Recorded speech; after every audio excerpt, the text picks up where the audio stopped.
अमरीकी सदर की ईरान को धमकियों में इजाफा हो रहा है और वो कह रहे हैं कि हमारा बहुत बड़ा जो एक बेड़ा है वो इस इलाके में आ रहा है और अगर ईरान ने फौरी तौर पर मुआहदा ना किया तो उसके ख़िलाफ़ सख्त कार्रवाई की जाएगी।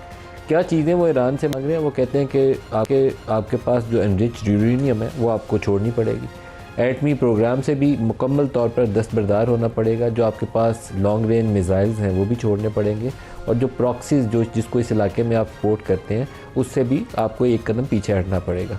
आम तौर पर ये तमाम वो जो एजेंडा है जिसको इसराइल हासिल करना चाहता है ईरान के ख़िलाफ़, और अमरीकी सदर या तो नेतन्याहू की मां के ऊपर या जो भी उनके अपने रीजनल इज़ाइम है उसकी खातिर कुछ करने के लिए तैयार बैठे हुए हैं। एटलीस्ट उनकी जो पॉस्चरिंग है इस इलाके के अंदर, उससे ये लगता है कि आने वाले दिनों में वो ईरान के ख़िलाफ़ कार्रवाई कर सकते हैं, क्योंकि बहुत अनप्रेसिडेंटेड बिल्डअप है ईरान के इर्द गिर्द। क्या होगा ये आने वाला वक्त ही बताएगा। लेकिन इस वक्त साथ ही दुनिया में दो और बड़ी पेशरफ्त हो रही हैं। यूरोपियन यूनियन ने एक फ्री ट्रेड एग्रीमेंट साइन किया है इंडिया के साथ और वो भी गैर मामूली है। एक तरफ उनके टैरिफ इश्यूज़ के ऊपर अमेरिकी सदर के साथ एक मैच चल रहा था, ग्रीनलैंड के इशू के ऊपर मैच चल रहा था, और साथ ही उन्होंने इंडिया से एक FTA साइन कर लिया जिससे पाकिस्तान के लिए भी चैलेंजेस हैं, क्योंकि टेक्सटाइल अब उनको इंडिया को ज़ीरो रेटिंग एक्सेस होगी पूरे यूरोप के अंदर बेशुमार और प्रोडक्ट्स में। लेकिन हमारी छोटी सी मार्केट है, चंद एक चीज़ें हम बेचते हैं दुनिया में, उसमें हमारी एक्सपोर्ट्स के लिए भी दबाव आएगा। दूसरी तरफ बरतानवी वज़ीर आज़म जो है वो भी आने वाले दिनों में चाइना जाने वाले हैं और चाइना के साथ वो इसी तरह की कोई डील्स फाइनलाइज करने का इरादा रखते हैं। तो ये एक कॉन्टेक्स्ट है एक्सटर्नल फ्रंट के ऊपर जिसको हम प्रोग्राम के आगाज़ में डिस्कस करेंगे। और दूसरा पाकिस्तान की दाखिली सूरत हाल है। कहीं तीरा के ऊपर लड़ाई होती है, कभी पतंगबाजी पर लड़ाई होती है। वो इस मुसद्दस हाल ही में किसी ज़माने में पड़ा था कि कहीं पानी पीने पिलाने पे झगड़ा, कहीं घोड़ा आगे बढ़ाने पे झगड़ा। तो हमारी हरकतें वैसे ही हैं।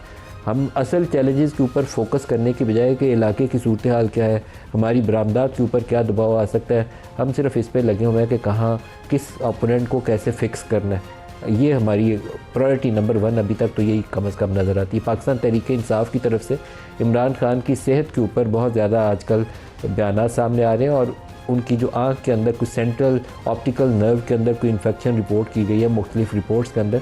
PTI उसको बुनियाद बनाकर मुतालबा कर रही है कि इमरान तक रसाई दी जाए। तो क्यों रसाई नहीं दी जा रही, ये मेरी अकल से बिल्कुल बाला चीज़ है। इसको भी प्रोग्राम में डिस्कस करेंगे। हमारे साथ जो प्रोग्राम है डॉक्टर मुसद्दिक मलिक साहब हैं, वफाकी वज़ीर हैं मौसमियाती तब्दीली के। नदीम अफजल चंद साहब हैं, मरकज़ी सेक्रेटरी इत्तलात हैं पाकिस्तान पीपल्स पार्टी से। शौकत यूसुफ़ज़ई साहब हैं, डिप्टी सेक्रेटरी इत्तलात हैं पाकिस्तान तहरीक इंसाफ से। सबको प्रोग्राम में खुशामदीद कहते हैं। प्रोग्राम के आगाज़ में हमें ज्वाइन कर रहे हैं एजाज़ चौधरी साहब, पाकिस्तान के साबिक़ सेक्रेटरी ख़ारजा। एजाज़ साहब आपको वेलकम करते हैं। सर, ईरान के ऊपर क्या होने जा रहा है? जो सूरत हाल है को बहुत अच्छी नज़र नहीं आती ईरान के लिए। जी, अमेरिका की तरफ से दबाव बढ़ाया जा रहा है ईरान पे और हो सकता है कि कोई वो स्ट्राइक्स भी कर दें। उनकी मिसाइलों की जो भी फैसिलिटीज़ हैं उन पे, या किसी ईरानी कोई आला ओहदेदार, हुकूमती ओहदेदार के ऊपर या बड़ी शख्सियत के ऊपर कोई अटैक करें। लेकिन पूरा फुल फ्लेज्ड हमला या जंग मुझे नज़र नहीं आ रही है, क्योंकि अगर वो ईरान के हक में नहीं है तो अमेरिका के भी हक में नहीं है। और पूरा खिता जो है वो भी नहीं चाहता है, अरब ममालिक भी नहीं चाहते। वो तो खुद अपने आप को डिस्टेंस कर रहे हैं ताकि अगर ऐसा हो तो ईरान जब हमला करे तो वो उन मुल्कों में जो अमेरिका के अड्डे हैं उन पे अटैक ना करे। लेकिन ईरान के पास और भी बहुत सारी ऑप्शंस होंगी, बशमूल इस ऑप्शन के कि वो स्टेट ऑफ हॉर्मुज़ में तेल की तरसील को भी थोड़ा बहुत रोके ताकि दबाव बढ़े। तो ईरान के लिए तो ये बहुत ही यानी संजीदा किस्म का वक्त है। लेकिन अमेरिका के लिए भी मैं समझता हूँ कि इतना आसान नहीं होगा जितना उन्होंने समझा था या किया था वेनेजुएला के साथ। एजाज साहब, जो इस वक्त दुनिया है पूरी वो एक भूचाल का शिकार नज़र आती है। एक तरफ लगता है कि सोना है उसने कहीं रुकना ही नहीं है। आज $5300 को पर आउंस टच किया इंटरनेशनल मार्केट के अंदर, और इसकी बड़ी सबब सोना बजाते खुद तो खबर वो बनती है, लेकिन उससे बड़ी खबर यह है कि ये डॉलर के मुमकिन क्रैश होने या उसके ऊपर मज़ीद दबाव आने के सबब पूरी दुनिया, चीन, रूस, जितने ब्रिक्स वाले ममालिक हैं वो सारे सोने के अंदर सरमायाकारी कर रहे हैं। क्या डॉलर का क्राइसिस बहुत बड़ा बनने जा रहा है आने वाले दिनों में? बन सकता है जी, मुझे नहीं पता कि ये फौरी तौर पर होगा या देर से होगा, किसी को भी शायद नहीं पता। लेकिन डॉलर पे दबाव आएगा क्योंकि जिस तरह की खारजा पॉलिसी अमेरिका ने इस वक्त डोनाल्ड ट्रंप के तहत इस्तेमाल चलाई है, उसमें उनके दुश्मन ज्यादा पैदा हो गए हैं। और सारे अब ये सोच रहे हैं कि हम क्यों इतना अमेरिका के डॉलर के ऊपर डिपेंडेंट हों, हमने क्यों अपनी रिजर्व करेंसी सारी अमेरिका के डॉलर पर रखी हुई है, क्यों हमारी तेल की कीमत जो है या बाकी भी कमोडिटीज की कीमत तेल के यूएस डॉलर के साथ क्यों मुंसलिक हो। तो चुनाचे ये दबाव बढ़ेगा। और ऐसे ममालिक हैं जिस तरह चीन है या रूस है, वो तो पहले से ये ख्वाहिश रखते हैं कि आहिस्ता आहिस्ता हम कोई अपनी करेंसीज में भी ट्रेड करें। एक चीज जो इन लोगों को रोकती है, इन मुल्कों को, ये है कि इन्होंने बहुत बड़ी तादाद में मिकदार में यूएस ट्रेजरी बॉन्ड्स खरीद रखे हैं।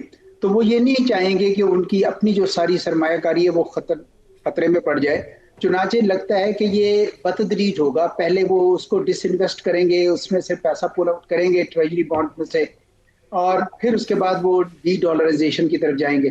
यूरोप का भी यही हाल है कि यूरोप तो एक सिग्नल देना चाह रहा है अमेरिका को कि देखिए हम इंडिया की तरफ भी जा सकते हैं, हम चीन की तरफ भी जा सकते हैं, यही चीज कनाडा भी दे रहा है। तो अमेरिका को एक सिग्नल जा रहे हैं। लेकिन मुझे जो सेक्रेटरी जनरल रुते हैं, मार्क रुते, जो सेक्रेटरी जनरल नेटो के, वो बड़े पूरे एतमाद लगाते हैं कि ये ट्रांस अटलांटिक अलायंस खत्म नहीं होगा, और वो कोई ना कोई ग्रीनलैंड पे भी हाल तजवीज़ कर रहे हैं जो शायद अमेरिका को काबिल कबूल है कि किसी तरीके से आप वहाँ गोल्डन डोम भी बनाएं, अपनी प्रेजेंस रीइंफोर्स करें, और आर्कटिक ओशन और ग्रीनलैंड के दरमियान में जो बर्फ है वो आहिस्ता आहिस्ता पिघल रही है, तो नए रास्ते खुलने हैं वहां से। इसलिए भी मेरा ख्याल है अमेरिका की ख्वाहिश है कि वहां पे कोई रास्ता ऐसी उनको जगह दे दिए जिसमें सॉवरेनिटी तो ना खत्म हो उसकी ग्रीनलैंड की जो डेनमार्क के साथ है, लेकिन अमेरिका को जगह ज्यादा मिल जाए। मेरे ख्याल में इस किस्म का कोई समझौता भी, कोशिशें भी हो रही हैं। लेकिन बिल अमूम मैं समझता हूँ कि अमेरिका के मुतालिक जो डिसकंटेंटमेंट है, खुसूसन ग्लोबल साउथ में, खुसूसन एशिया में, वो बढ़ रही है, यूरोप में भी बढ़ रही है, लेकिन यूरोप के बहरहाल फिर भी बहुत ज्यादा मफादात अमेरिका के साथ जुड़े हुए हैं। जी सर, एक लास्ट क्वेश्चन पूछना, जो यूरोप ने फ्री ट्रेड एग्रीमेंट साइन किया है इंडिया के साथ, उसकी क्या इम्प्लीकेशंस हैं? और इसी तरीके से बरतानवी वज़ीर आज़म चाइना आने वाले हैं, कैनेडियन प्राइम मिनिस्टर अभी विज़िट कंप्लीट करके गए हैं, तो नई नई किस्म की जो पोजीशनिंग है वो इंटरनेशनल लेवल के ऊपर नज़र आ रही है। कि अमेरिका को टैरिफ्स की जो पॉलिसी इख्तियार की थी उसका जवाब है, क्योंकि यूरोपियंस भी ये समझ रहे हैं कि अगर हम इंडिया के साथ कोई डील करते हैं तो ये एक इंटरमीडिएटरी प्रोसेस है, यानी हम चीन के तरफ भी जा सकते हैं अल्टीमेटली। और आपको पता है चीन के सदर भी शायद इंडिया के तरफ इसी तरह के सिग्नल्स कुछ दे रहे हैं कि हम अपनी तजारत बढ़ाएंगे।